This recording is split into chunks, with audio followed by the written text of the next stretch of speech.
Right, hello everyone, welcome back to Belgrade in Serbia.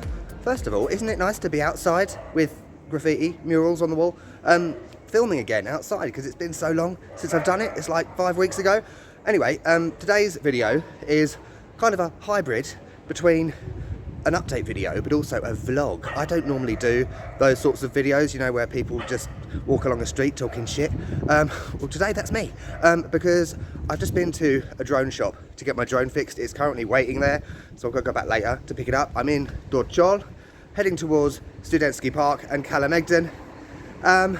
Let's go. Dobar dan, ciao, dobro došli u Studentsky Park.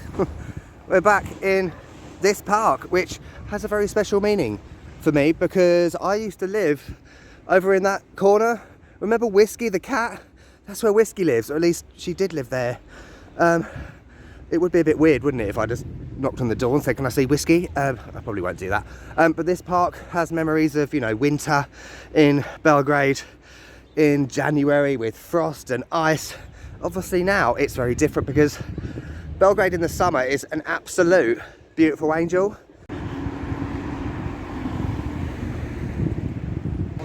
Never forget.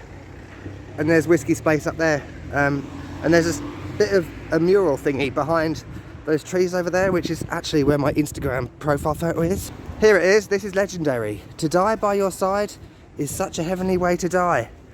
Yeah, maybe if it was a cat, like a ginger cat, that would be wonderful. No problem. The murals and street art in Belgrade are next level, particularly this area. There's some interesting stuff near where I'm living, which is in Vračar, which is a bit further out. Right, I need to get a shop and go. I need a packet of fags.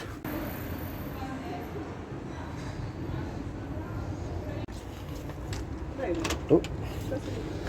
Right, good old shop and go. It's the OXXO of Serbia, for any of my Mexico viewers. I need a drink. Orange juice, 291. I'll get a Schweppes, that is my favourite. Dobar dan. Oh, hvala, do widzenia, ciao. Tram spam.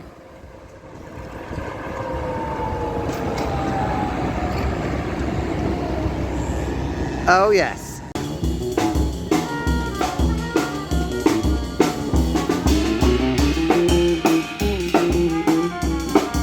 We've got a soundtrack in the background. I was going to say, if you're a new viewer, don't worry, this isn't one of those shocked in Serbia channels. You know, yes, that's not just a Mexico thing, it's worldwide. Because I've been in Serbia 3 times in the past. I filmed videos in Belgrade, many of them, and also Niš. Unfortunately, many of my travel plans in Serbia have previously been derailed by COVID, as you can imagine. So this time, the plan is to explore more extensively now that things are a bit more under control, kind of. I've come down here for a reason. You know I love trams. Well, there's this display here commemorating 30 years of cooperation between Switzerland and Serbia in terms of the tram system. So I believe the yellow ones and the green ones were from Switzerland, if I remember correctly. I'm probably wrong. But yeah, it's just really cool to have this bit of history up here. I think it's a bit like in Sarajevo. The trams in Sarajevo in Bosnia and Herzegovina, I think, were as part of a collaboration between Bosnia and Austria. So I think those ones came from Vienna. They're just a quintessential part of Belgrade life.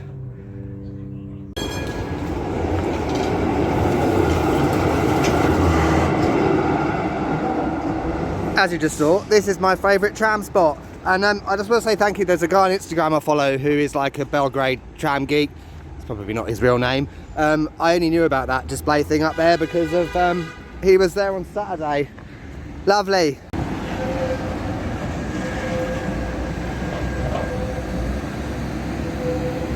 Right, update number 1 is this. YouTube, or my life, is a continuing drama, as all of our lives are. Drama 24/7. It's not an episodic TV show with a magical reset button at the end of every episode, meaning that new viewers can't generally pick it up from wherever and understand what's going on, if you know what I mean. You have to know the backstory. Polish citizenship, how's that going? I started this process a year ago, September 2020, and for the entire time I was in Mexico, there's a cat, beautiful angel. The entire time I was in Mexico, 6 months, I didn't have a single update. I bizarrely then got an update the moment I landed in Serbia as I was waiting for the A1 bus. And basically the Polish provincial office are waiting for confirmation of authenticity of documents from the British Ministry of Defence. Jesus, that was a mouthful. And I'm assuming that it will be a formality, which is what the woman actually said. Because those documents were either obtained from the National Archives in the UK, or they were originals from, like, it felt like 1573 or something. Many of them look like a pirate map. Ahoy, me hearties! What do pirates say?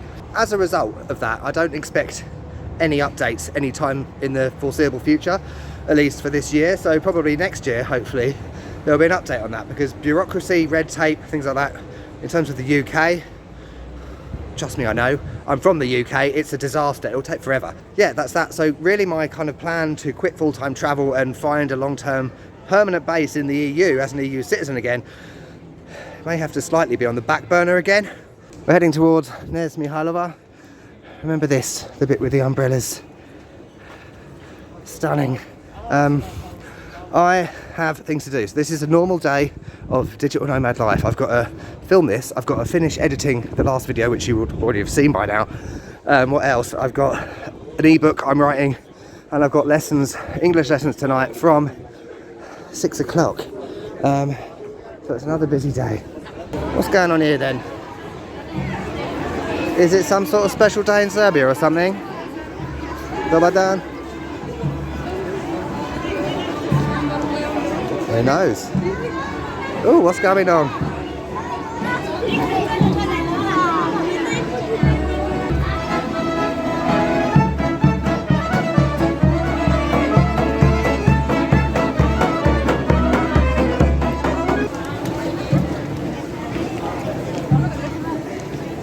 It's funny, people think that living the life of a digital nomad, or whatever the fuck it is I'm doing, is all glamorous and lying in hammocks on beaches, but no, I spend half my life, oh shit, falling upstairs, going to shopping malls. Brilliant. Right, I've done some editing in Starbucks, lovely. I'm going back to the drone place now, and it's time for point number 2, which is kind of connected to the first one. And that's all about this weird, bizarre limbo situation I've been in since I left Mexico.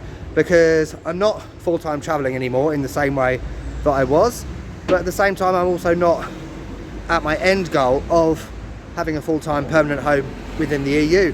So what am I doing now?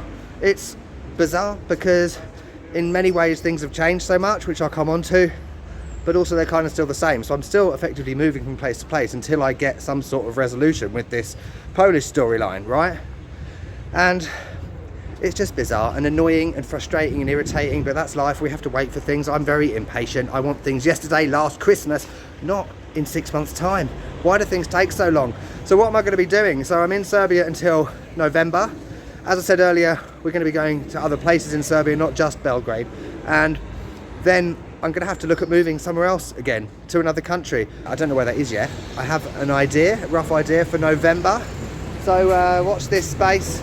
Yeah, really things are just kind of continuing as they were. The only difference being I'm not moving from place to place every 5 minutes. I'm in a place for much longer, like 3 months, possibly even longer in the next place. So it turns out the controller is the problem with my drone, because he cannot link it to my drone either. Brilliant! Which means I've got to buy another one. I don't have much choice other than sending it off, which will take forever. €100, double brilliant. But there's a tram, so that makes it all better. This is cool. There's a green one, a yellow one, and there's a red one. Tri-colour triple tram spam. Right, cash machine. I better do some more English lessons or hope for another Toddion style blow up video on YouTube, because apparently I shit money now. €100, it actually worked out to be about £85, British pound sterling. Which doesn't sound as bad as 100, right? But I guess when you think about it, I'm not spending money on travel now. I've just replaced that with unnecessary filming equipment.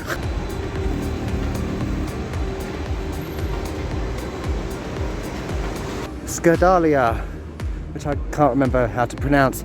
This is featured in many videos before. It's really nice in the evening. Lots of restaurants and rakia places up there. Nice. Remember this place? Skadalivski Shish Chavap. I came here in a video, when was it? Last year? I don't know. The place with the really nice, basically, sausages. Beautiful. I went there with Igor, who I randomly bumped into yesterday in a park. You never know, we might do another video, who knows.